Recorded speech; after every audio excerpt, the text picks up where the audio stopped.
Dua, tiga. Baik, selamat pagi. Terima kasih atas waktu dan kesempatan yang diberikan. Perkenalkan, nama saya Agak besar. Nilo dan teman saya Rupertus Adonsianus Saju.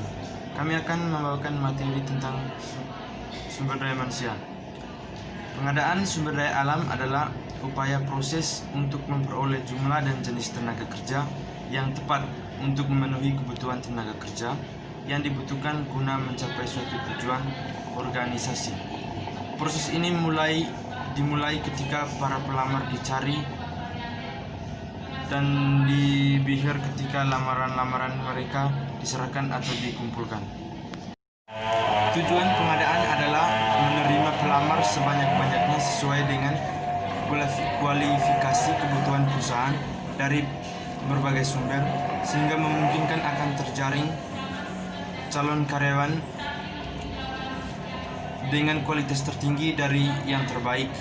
Karyawan adalah aset utama perusahaan yang menjadi perencana dan pelaku aktif dan setiap aktivitas organisasi. Yang kedua, pengembangan sumber daya manusia. Pengertian pengembangan sumber daya manusia menurut para ahli. 1. Menurut Leonard Adler, pengembangan sumber daya manusia adalah serangkaian kegiatan yang terorganisir, dilakukan dalam waktu khusus, dan dirancang untuk menghasilkan perubahan perilaku. 2. Menurut M.M. Khan, pengembangan SDM adalah peningkatan pengetahuan, kemampuan, dan sikap kerja positif pada semua orang yang bekerja di semua tingkatan dalam suatu usaha bisnis.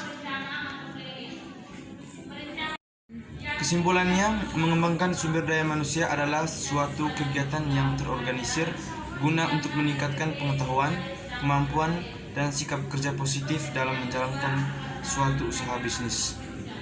Terima kasih. Perkenalkan, nama saya Rupertus Adonsianus Saju.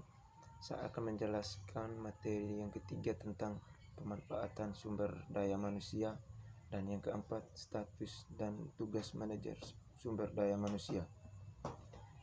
3. Pemanfaatan sumber daya manusia. Yang pertama, manusia memanfaatkan pengetahuannya untuk menghasilkan berbagai teknologi.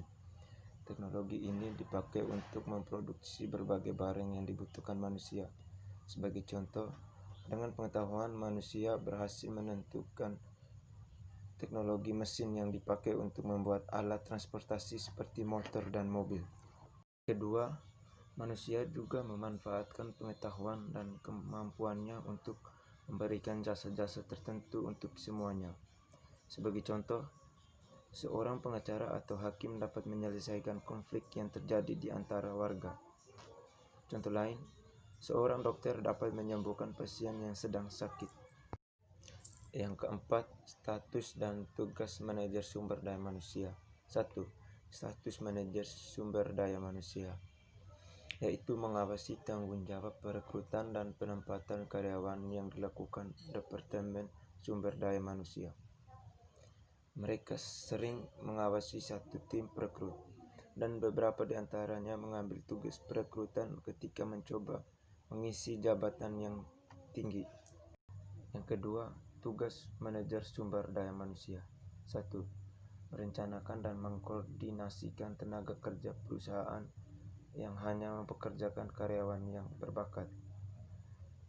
2. Menjadi penghubung manajer dan karyawannya. 3. Melakukan pelayanan karyawan.